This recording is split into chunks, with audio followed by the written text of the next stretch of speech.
नमस्कार।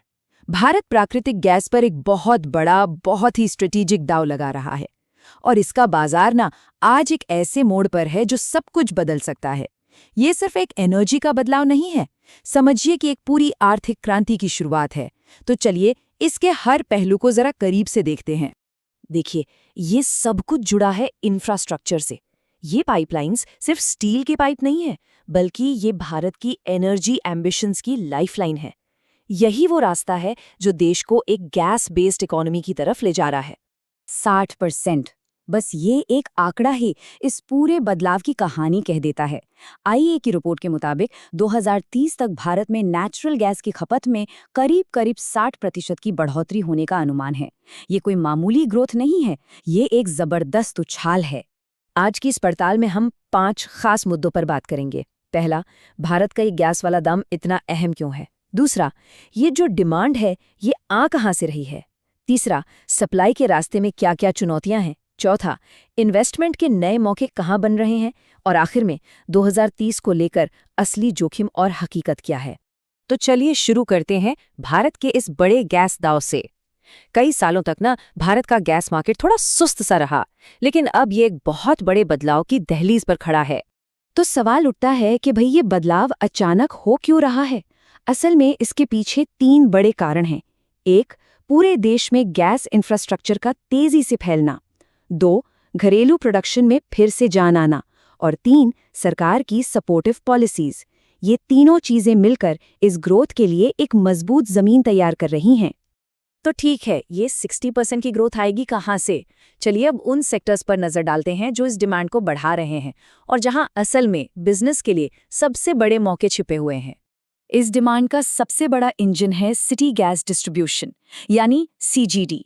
मतलब सीएनजी से चलने वाली गाड़ियां, घरों में आने वाली पाइप्ड गैस और छोटे मोटे उद्योग। ये सब मिलकर डिमांड बढ़ा रहे हैं, क्योंकि लिक्विड फ्यूल के मुकाबले गैस इन्हें सस्ती पड़ती है। लेकिन कहानी सिर्फ सीजीडी पर खत्म नहीं होती। बड़े बड़े उद्योग और मैन्युफैक्चरिंग सेक्टर भी इसमें एक बहुत बड़ा रोल निभा रहे हैं। ये सब मिलकर 2030 तक हर साल करीब 15 बिलियन क्यूबिक मीटर की एक्स्ट्रा डिमांड पैदा कर सकते हैं। क्यों? क्योंकि अब ज्यादा से ज्यादा रिफाइनरीज और फैक्ट्रियां सीधे गैस ग्रिड से जुड़ रही हैं।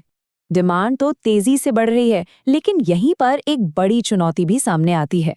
बढ़ती हुई मांग और हमारे सीमित घरेलू प्रोडक्शन के बीच का गैप।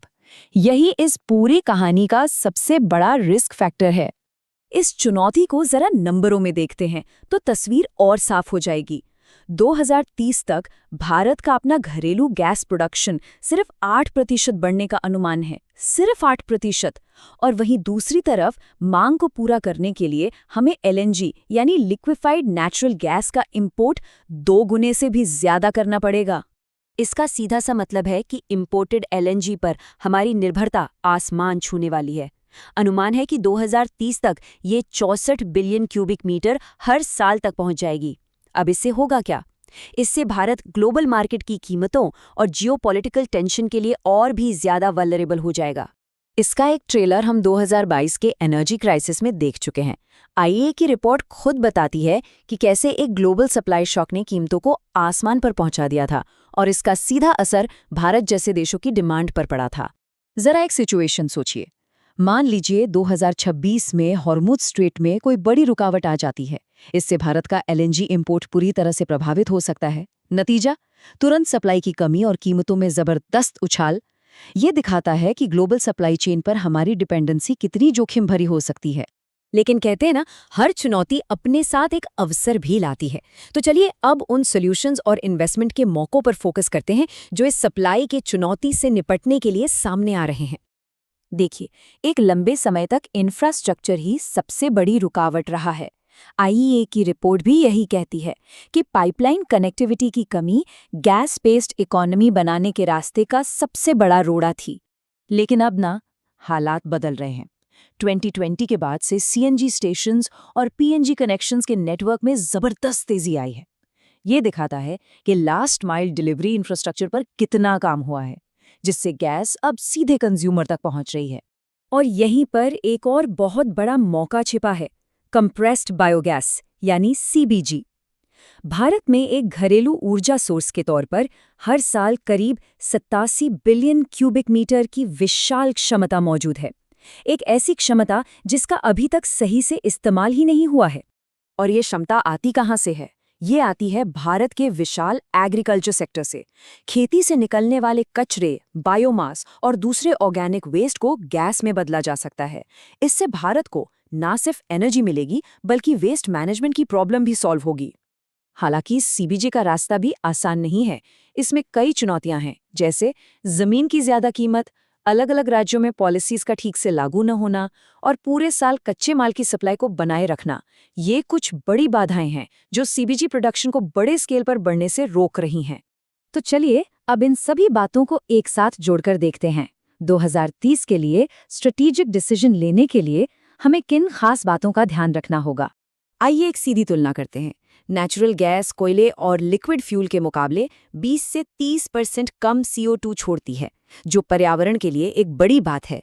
लेकिन इसकी कीमत पूरी तरह से ग्लोबल LNG प्राइस पर डिपेंड करती है, जबकि कोयले की सप्लाई चेन बहुत मजबूत है और लागत भी कम। तो ये एक क्लासिक ट्रेड ऑफ है।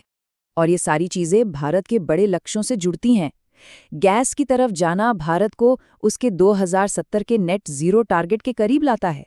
ये कोयले और तेल से क्लीन एनर्जी की तरफ जाने के सफ़र में एक ब्रिज फ्यूल का काम करता है, मतलब एक ऐसा पुल जो इकोनॉमिक ग्रोथ और एनवायरनमेंट के बीच एक बैलेंस बनाता है।